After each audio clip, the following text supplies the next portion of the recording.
And of course the point here is they went out from us, and so it was revealed that they were not of us. If they'd been of us, then they would have continued. But by going out, it became clear they were not of us. We have, for example, the warning that Paul gives to Timothy in 1 Timothy. The Spirit expressly says that in the latter times, meaning the latter times of the Old Covenant era, some will depart from the faith, giving heed to deceiving spirits and doctrines of demons. You see the lies that are circulating now, speaking lies and hypocrisy, having their own conscience seared with a hot iron. What about what Paul says to the Thessalonians? Let no one deceive you by any means. That day will not come unless there's a falling away first, that the man of sin may be revealed, probably Nero, the son of perdition. And so we have this falling away that takes place. We have this many people backing away from their faith, and we have really the whole land of Israel in some ways turning its allegiance to the Roman world in general, and ultimately, of course, it's going to have its expression in the final chapters of this story. So they worshiped the beast, referring to now these in Israel. They worshiped the dragon who gave authority to the beast. They worshiped the beast and said, who's like the beast? Who can make war against him? Worshiping the dragon, in a sense confirming their allegiance to Satan.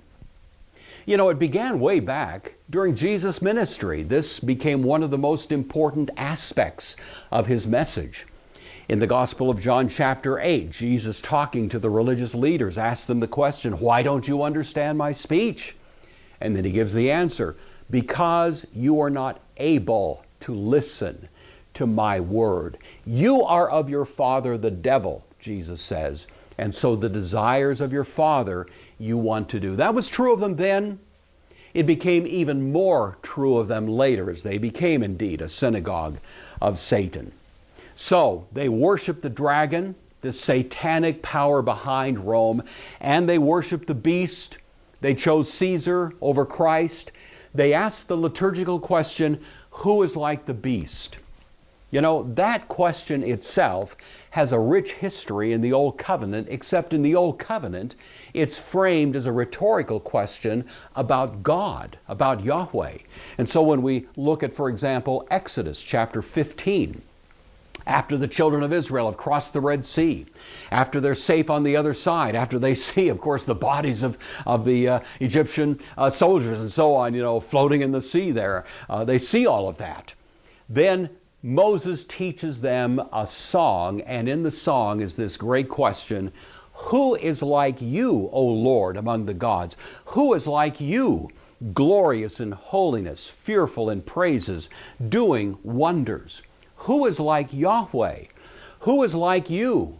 Micah echoes the question, pardoning iniquity, passing over the transgressions of the remnant of his heritage.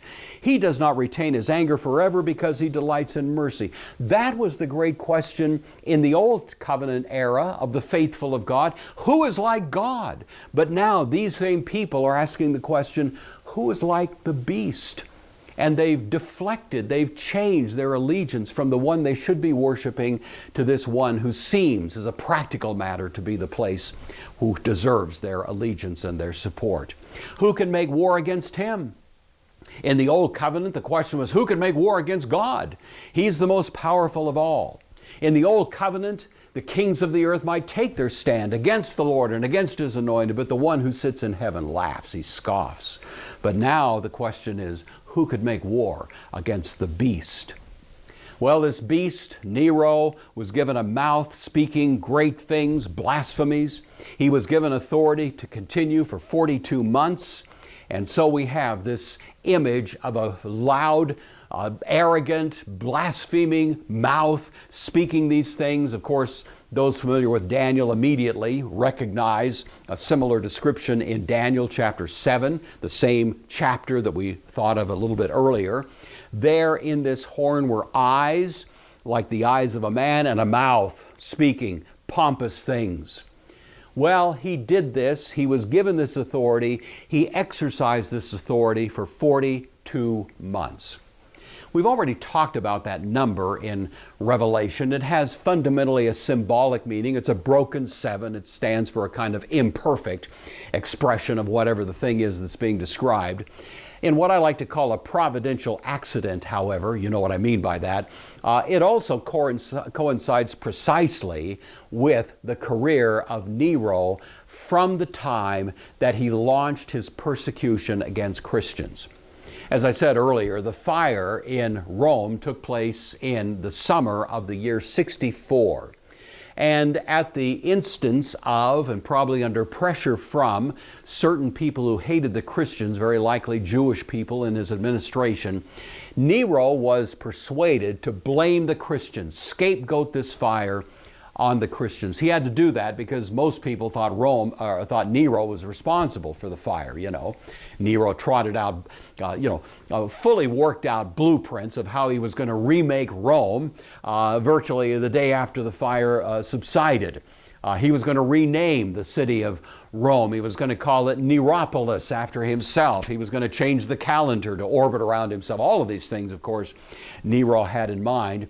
And at the instigation of these who were close to him, he blamed the Christians, and that official Roman policy, the imperial decree to blame Christians and to begin to hunt them down and persecute them, was launched in November of 64, and it continued until Nero's death, which was in June of 68, 42 months exactly.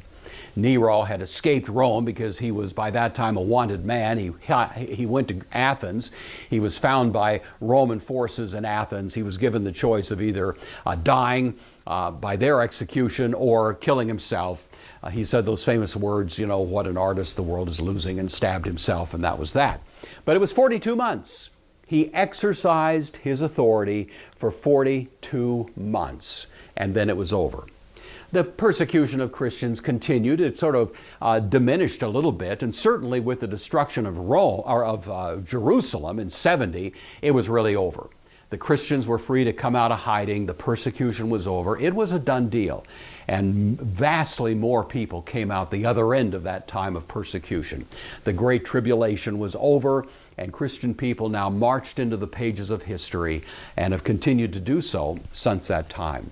Well, this Nero opened his mouth to blaspheme against God, to slander his name, his tabernacle, those who dwell in heaven. He blasphemed against God by his claims to be God. He blasphemed the name of God